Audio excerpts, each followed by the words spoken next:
సుమన్ టీవీలో మీ business promotions కోసం ఈ కింది నెంబర్ను సంప్రదించగలరు.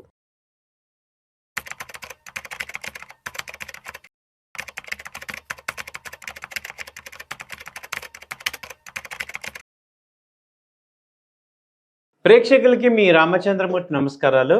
ఇవాళ ఈ వీడియోలో మనందరం మ్యూచువల్ ఫండ్ గురించి బాగా తెలుసు అనుకుంటున్నాం. సో అందరికీ ఒక ఐడియా ఉంది మ్యూచువల్ ఫండ్స్ ఏంటి.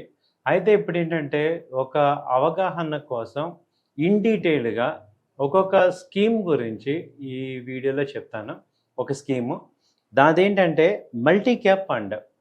చాలామంది అసలు మల్టీ క్యాప్ ఫండ్ ఏంటి, అసలు మ్యూచువల్ ఫండ్స్లో ఉన్న ఫండ్స్ని ఎలా సెగ్రిగేట్ చేశారు అంటే వాటిని ఎక్కువగా ఈక్విటీ స్కీమ్స్ అంటాం, అలాగే డెబిట్ స్కీమ్స్ అంటాం, hybrid schemes, solution oriented schemes, other schemes, ఇలా మనకి మ్యూచువల్ ఫండ్స్లో ఇన్వెస్ట్మెంట్ స్కీమ్స్ ఆపర్చునిటీస్ ఉన్నాయి. వాటిల్లో ఏంటంటే మల్టీ క్యాప్ ఫండ్ అనేది ఓపెన్ ఎండెడ్ ఈక్విటీ స్కీము. ఇది ఏంటంటే large cap, mid cap, small క్యాప్లో ఎక్కడైనా కానీ ఇన్వెస్ట్ చేయడానికి అవకాశం ఉంది. ఇప్పుడు లార్జ్ క్యాప్ ఫండ్ అంటే కంపల్సరీ 75% ఫండ్ లార్జ్ క్యాప్లో ఇన్వెస్ట్ చేయాలి. అలాగే స్మాల్ క్యాప్ ఫండ్ అంటే compulsory 75 to 80% fund small cap కంపెనీస్లో ఇన్వెస్ట్ చేయాలి. కానీ మల్టీ క్యాప్లో ఏమవుతుందంటే minimum 25% equity related oriented large క్యాప్లో ఇన్వెస్ట్ చేయాలి. అలాగే మినిమం 25% వచ్చి మిడ్ క్యాప్లో పెట్టుకోవాలి. అలాగే మినిమం 25% ఆఫ్ ఫండ్ స్మాల్ క్యాప్లో పెట్టుకోవాలి. కాబట్టి ఏంటంటే ఈ మల్టీ క్యాప్ ఫండ్ వల్ల అడ్వాంటేజ్ ఏంటంటే ఆల్రెడీ మళ్ళీ ఫుల్లీ డైవర్స్డ్ ఫండ్ ఇది.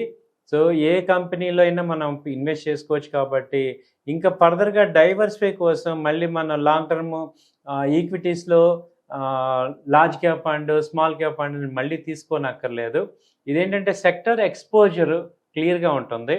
అలాగే ఒక మినిమం 5 years హార్జన్కి ఒక మంచి ఐడియల్గా చెప్పుకోవచ్చు. అలాగే ఈ డిఫరెంట్ ఫండ్స్ని కొనుక్కొని ఒక కాంప్రహెన్సివ్గా మార్కెట్ కవరేజ్ కోసం ఇవి కొనుక్కోవాల్సిన అవసరం లేదు. సో అన్ని సెక్టర్స్ని ఇది కవర్ చేస్తుంది. కాబట్టి మల్టీ క్యాప్ ఫండ్ అనేది కొంచెం ఉన్న ఫండ్స్లో ఇది ఒక టైప్ అనమాట. ఆల్ ఇన్వెస్ట్మెంట్ అనేది అన్ని కంపెనీల్లో ఇన్వెస్ట్ చేసే అవకాశం ఉంది దీనిలో.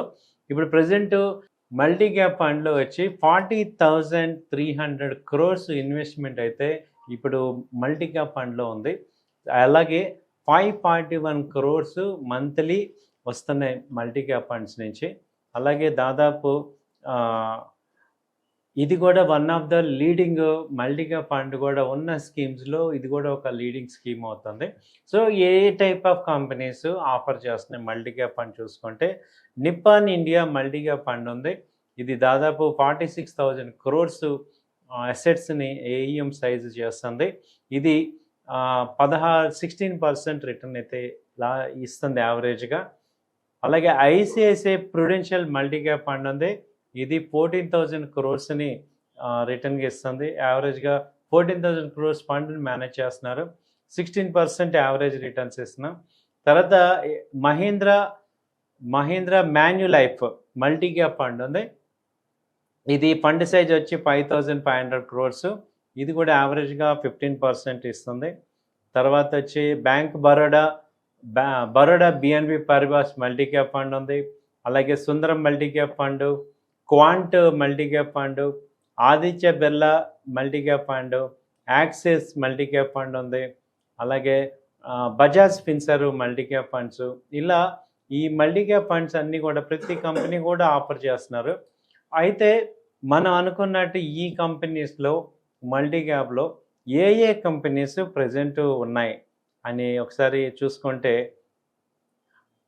ఏ కంపెనీస్ సపోజ్ మన Nippon India multi cap fund తీసుకుంటే దాని యొక్క యావరేజ్ రిటర్న్స్ మనం చూసుకుంటే 17% ఉంది 5 years హార్జన్లో తీసుకుంటే. సో దీని ఏజ్ వచ్చి 21 years నుంచి ఉంది ఇది. సో కాబట్టి అందుకే ఇది ఎక్కువ ఫండ్ని హ్యాండిల్ చేస్తున్నారు. సో వీళ్ళల్లో ఇన్వెస్ట్మెంట్స్ చూసుకుంటే వీటిలో లార్జ్ క్యాప్ ఎక్స్పోజర్ వచ్చి 42% ఉంది, మిడ్ క్యాప్ ఎక్స్పోజర్ 27% ఉంది, స్మాల్ క్యాప్ వచ్చి 26% ఉంది. అలాగే కంపెనీ చూసుకుంటే టాప్ హోల్డింగ్స్లో ఏంటి, బ్యాంకింగ్ వచ్చి HDFC bank 5%, ICICI bank 4%, axis bank 3%, Infosys 2%, financials వచ్చి 21% ఉంది, సర్వీసెస్ వచ్చి 16% ఉంది, క్యాపిటల్ గూడ్స్ వచ్చి 12%, హెల్త్ కేర్ 9% అలా ఉంది. సో ఇవి ఒక శాంపుల్గా మీకు చెప్తున్నాం ఎలాంటి కంపెనీస్ని వీళ్ళు ఇన్వెస్ట్ చేస్తున్నారు ఏంటి అనేది. సో అలా మనకి కంపెనీస్ ఏమవుతున్నాయంటే ఈ డిఫరెంట్ కంపెనీస్లో వీళ్ళు ఇన్వెస్ట్ చేయడం ద్వారా డైవర్జెన్స్ ఎక్కువ వస్తుంది.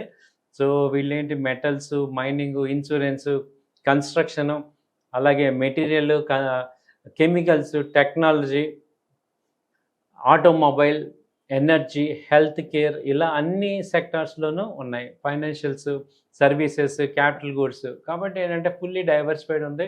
అప్పుడేమవుతుందంటే మీకు మార్కెట్స్ డౌన్ అవుతున్నప్పుడు బీటా తగ్గటం వల్ల ఆ ఫండ్ డౌన్ అవడం తగ్గుతుంది. అలాగే మార్కెట్ పెరిగితే ఈ స్మాల్ క్యాప్, లార్జ్ క్యాప్ అగ్రెసివ్గా పెరుగుతాయి కాబట్టి మంచి బెనిఫిట్స్ వచ్చే ఛాన్స్ ఉంది. ఇది ఓన్లీ ఫర్ ఎడ్యుకేషన్ పర్పస్ మాత్రమే తీసుకోవాల్సిందిగా కోరుచున్నాం. మేము ఎక్కడ దేన్ని రికమెండ్ చేయట్లేదు. థ్యాంక్ యూ అండి. నమస్తే.